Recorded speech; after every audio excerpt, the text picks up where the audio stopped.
It was in January 1985 in Germany, where I served as a young officer in the group of Soviet troops of Germany GSVG. My service took place in the small, world-famous town of Ravensbrück. During the Second World War, there was a women's concentration camp with the same name, Ravensbrück. We were young, my wife and I were 22 years old. We had a firstborn son. He was a year and a month old at that time, and of course, we tried to use our free time from the service guards polygons to the best of our ability. There was no special entertainment.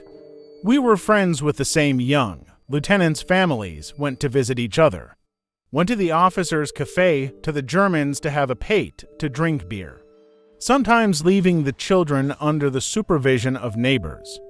Went to Neustrelitz to a German nightclub, and this evening we decided to go to a German cinema, even though everything was broadcast in German.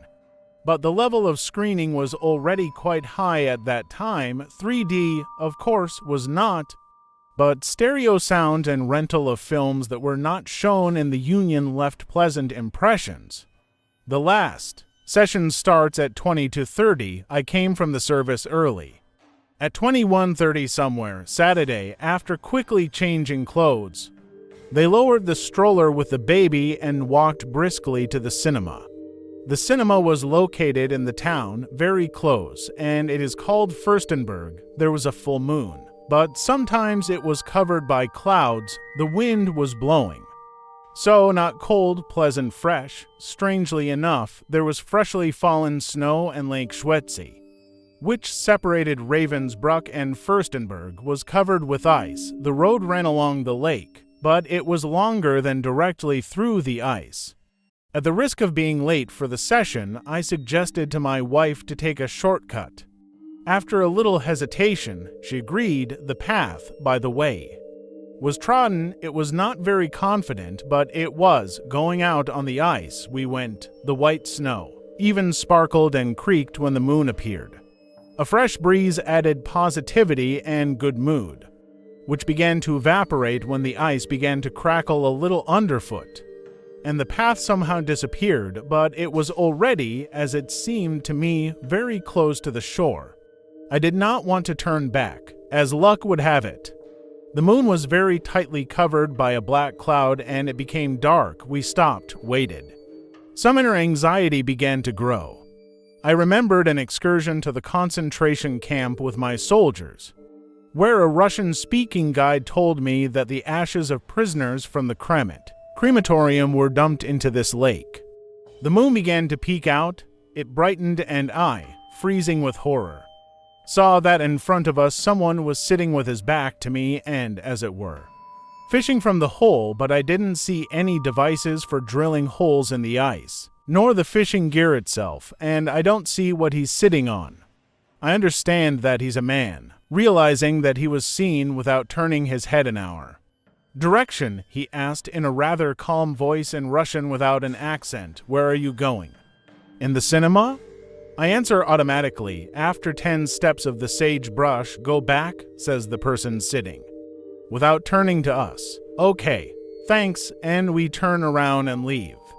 And I go and think, what kind of fishermen? What kind of winter fishing in Germany? In summer, yes. We fished, but in winter, it's night outside. I walked 20 paces from the stranger. I look around. There is no one. The next day, in the afternoon, I went to Fürstenberg for work.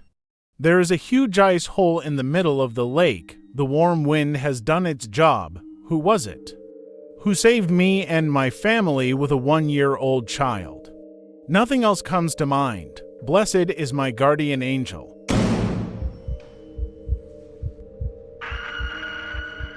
The sinister history of Omsk is connected with the giant cinema. After the war, in 1946, a gang led by 40-year-old Pelageya Belyeva operated in the city. The gang was a teenager. Only 3 of the 15 people were 18 years old. The rest were 12 to 16 years old. They killed children because of their clot. The main scene of the murderers was a cinema, where mostly children's films were shown at that time, in December 1946. 13 corpses of boys aged 9 to 16 years, sprinkled with sawdust, were found in the attic. Children were lured to the attic and strangled. In total, the bandits killed more than 20 children. Some were dumped under the ice in the Erdős. This story was described in his documentary story Not Subject to Appeal by Omsk writer Alexander Rasputin. In March 1947, a trial was held. 10 people were sentenced to execution. 6 to 10 years, 9 people applied for clemency. They were replaced by 25 years in prison. A few months after the trial, the cinema was set on fire, and in 1952 it was decided to demolish it. It is curious that Pelagea's son, an active member of the gang, returned to Omsk and lived until 1994. Now, of course, there are completely different buildings on the site of the former cinema, but the ghosts of the past still haunt our contemporaries, unfortunately. We live in a house built next to this cursed place. Residents are already used to dishes rattling at night and many other things from this category, but what the neighbor told me gave me goosebumps. Her words, "Lucy, I only sleep with the light now. I woke up at night from moaning." Mine. As always, at night, the kids are sleeping. Well, there's no one to moan in the kitchen. And someone is moaning. Yes.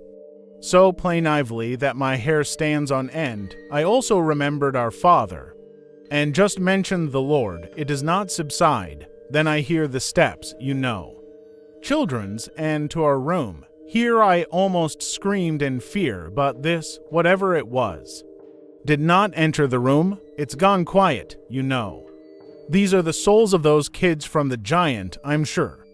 Babalina from the first floor generally says that she often sees them. I'm like mine at night now, and I'm afraid to fall asleep. Lucy, maybe they should leave toys in the kitchen or something. Sweets or milk. Let them understand. We are good to them. I advised my neighbor to go to the temple. Then she told. I brought candles from the temple, lit the apartment, and let's go around. So, in the kitchen, the candle was just covered with black. The flame was rushing like mad, but there was no draft in the house, and the windows were closed. And at night there is crying from the kitchen, and you can hear the kids crying. They are restless, apparently. What should I do?